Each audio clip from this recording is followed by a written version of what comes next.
most welcome to Historiespanarna, History Reconnaissance. This time we have a great documentary with JFK, President John F. Kennedy, reviewing a two-day show of force in April 1962 with the US 2nd Fleet and the 2nd Marine Division. Rare footage of JFK and spectacular images from this all-out fleet demonstration. So watch until the end, and please, like, share and subscribe. It means a lot to us.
President of the United States.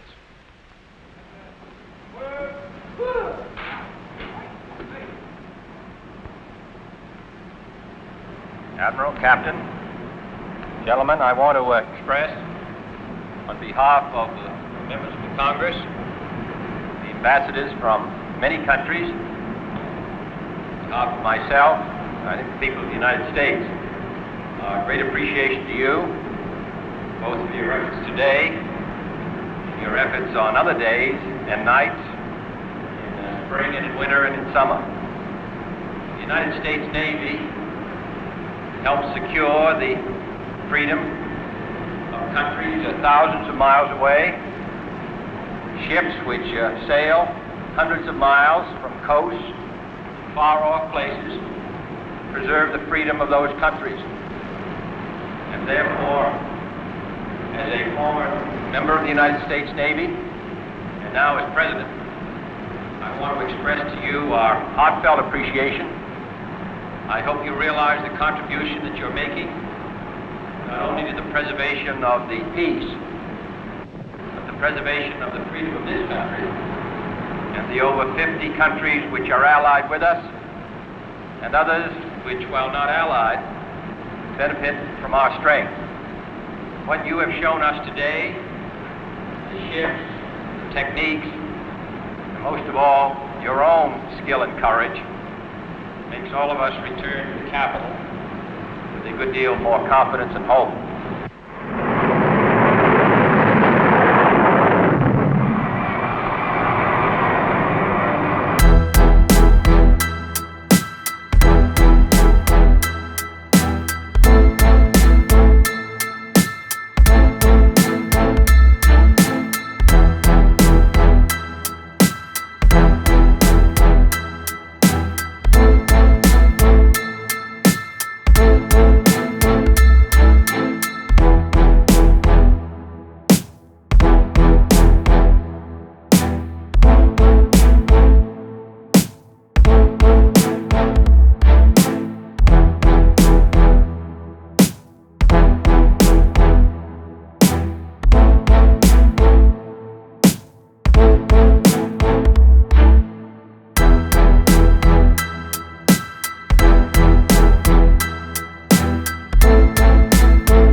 One such ship would be the Thomas A. Edison, newest of the Polaris submarines. In Norfolk, the Edison waits the President's arrival.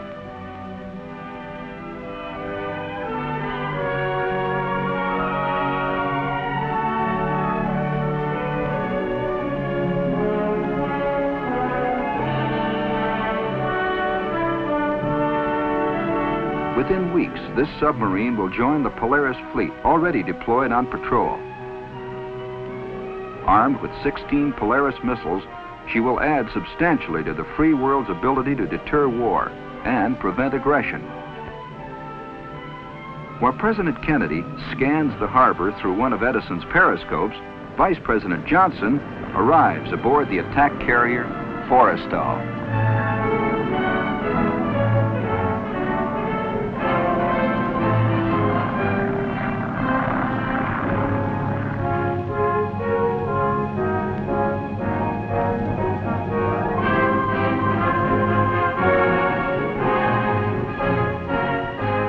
Cruiser Northampton, a flagship of the Atlantic Fleet, mans the rail for the Commander-in-Chief.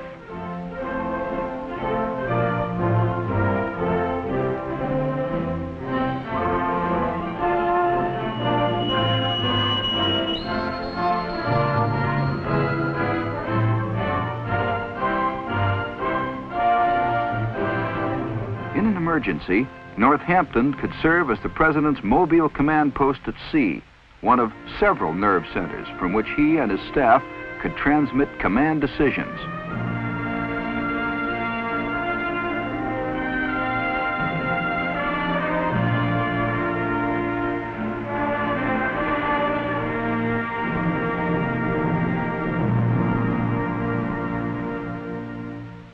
Third thing I would like to A briefing mention is in the ready room. it's good today. If for some reason we had to divert to the beach, there are plenty of alternate fields along the coast that you can get into. We're operating just south of Cherry Point here. We have a master jet base here.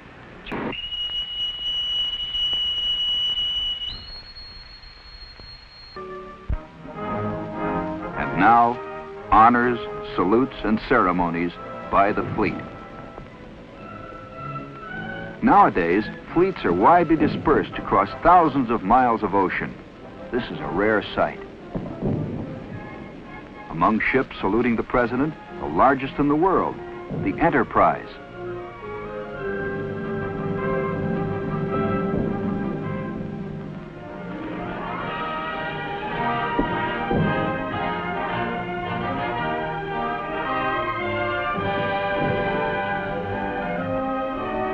Small, sleek destroyers.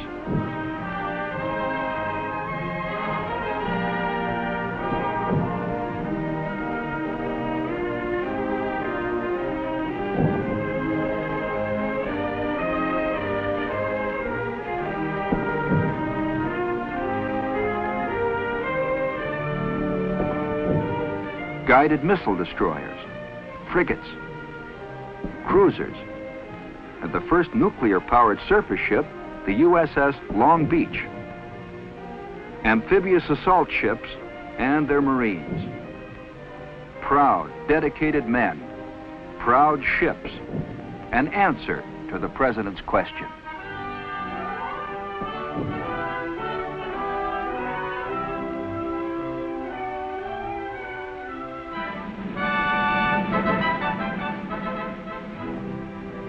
Piped aboard the Big E.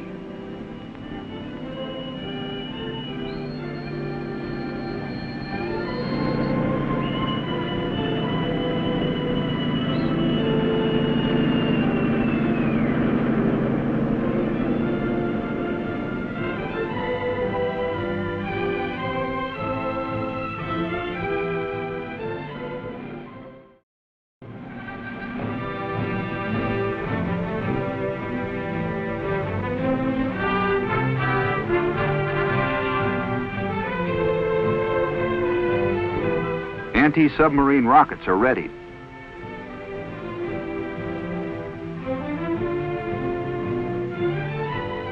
An S-2F tracker is launched.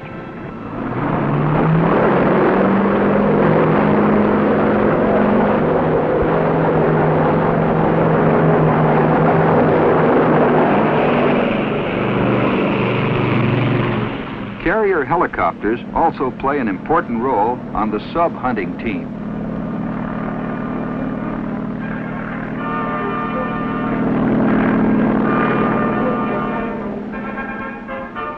Submarines, such as the nuclear-powered Thresher, seek out their own kind in the depths of the sea.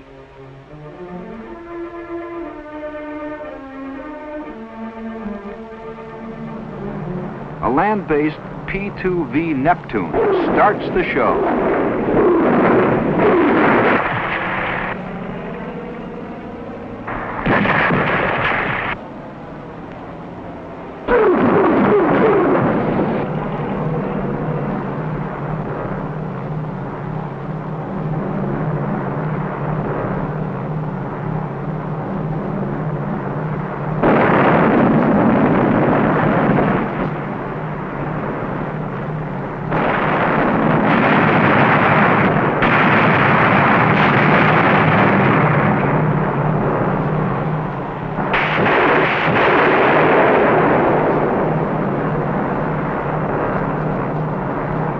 Teamwork, skill, and courage are essential ingredients in this, the most exacting of naval arts.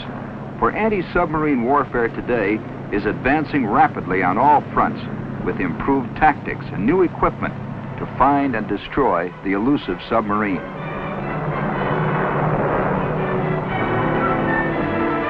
Typical of these weapons is ASROC, a sub-killing missile.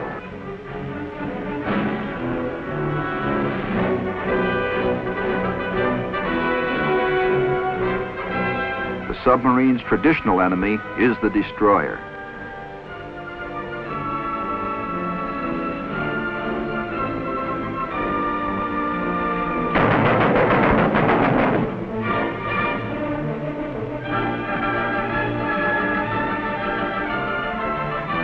These high-speed sub-hunters remain one of the most effective challenges to submarines threatening our sea lines of communication.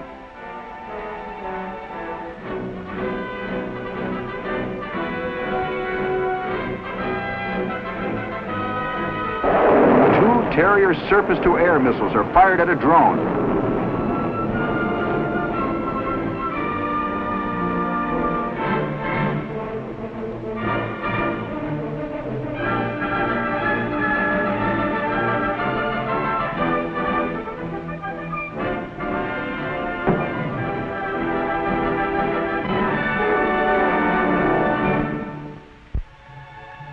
Enterprise and Forrestal now turn into the wind to launch aircraft. Each of these floating airfields has a sphere of influence many hundreds of miles in diameter. Spheres of influence which can be moved where needed, when needed. There are no fixed addresses in the fleet. A demonstration of fleet air firepower by high-performance jet aircraft. The Navy's newest and hottest, the F-4H Phantom, the A-3J Vigilante, attack bomber of tomorrow.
Within minutes, the 4-acre flight deck is empty.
new demands.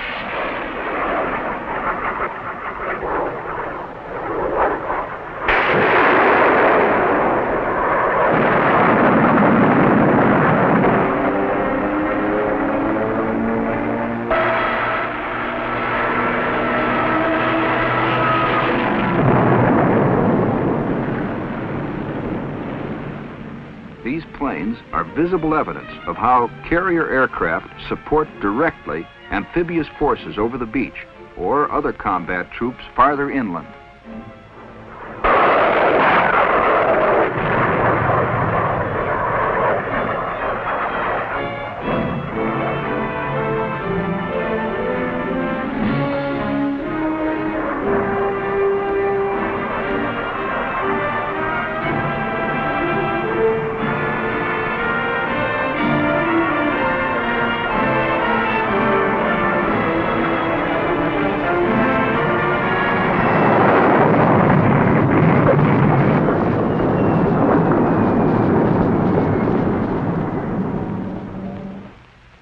What you have shown us today, the ships, the techniques, and most of all, your own skill and courage, makes all of us return to the capital with a good deal more confidence and hope. I'm very grateful to you. I want to express my personal thanks to all of you.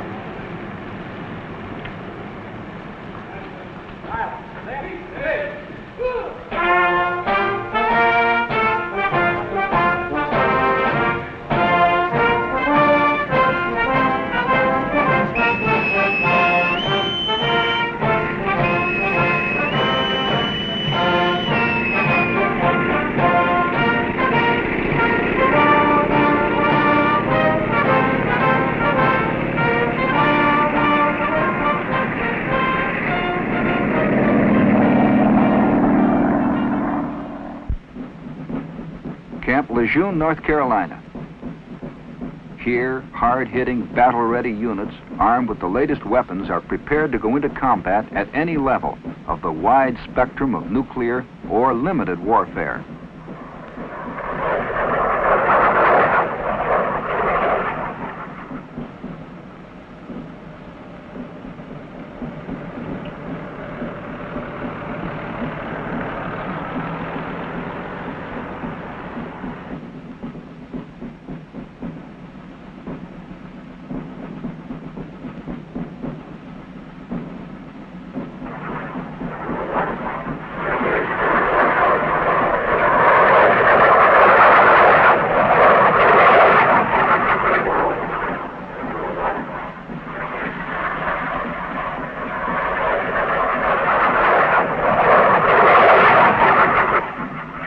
Nearby, at Onslow Beach, the president is joined by the Shah of Iran in the United States on a state visit.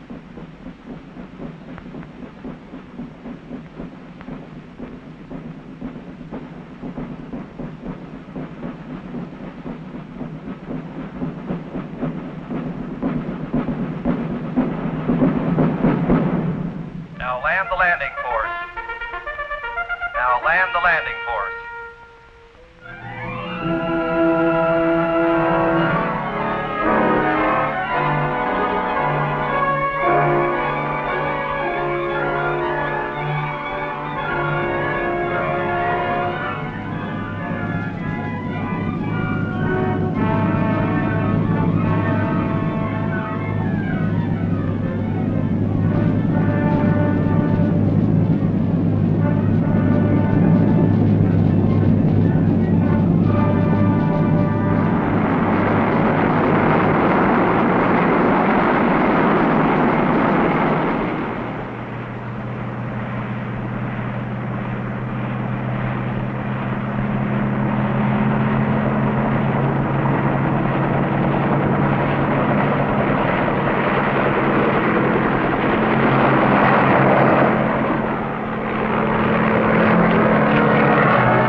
carrier aircraft are essential for close air support of amphibious landings. The planes you see here are manned by Marines.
The President now leaves for Bogue Field, where he and his guests will inspect a new Marine Corps development, the Short Airfield, for tactical support.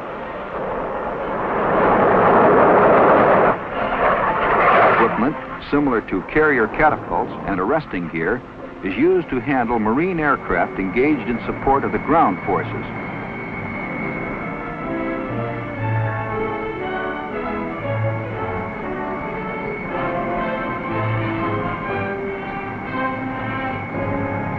This prefabricated short airstrip can be built in very little time. Turboprop transports can airlift tons of supplies into and out of such airstrips.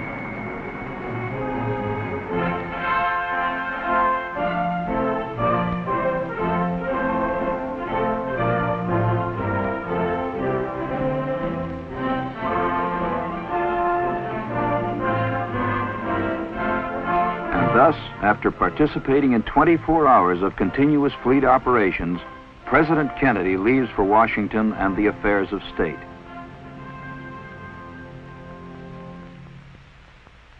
For the men of the Navy and Marine Corps, the exercise has been a brief but eventful interlude in a demanding schedule.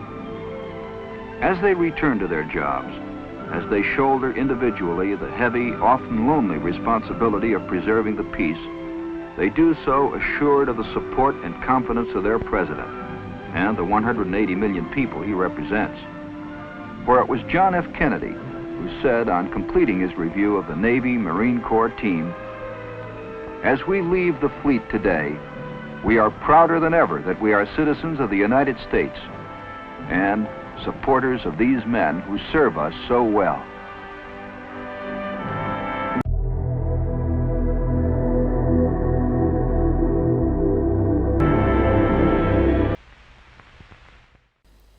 That's all, folks. Thanks for watching. Please like and subscribe.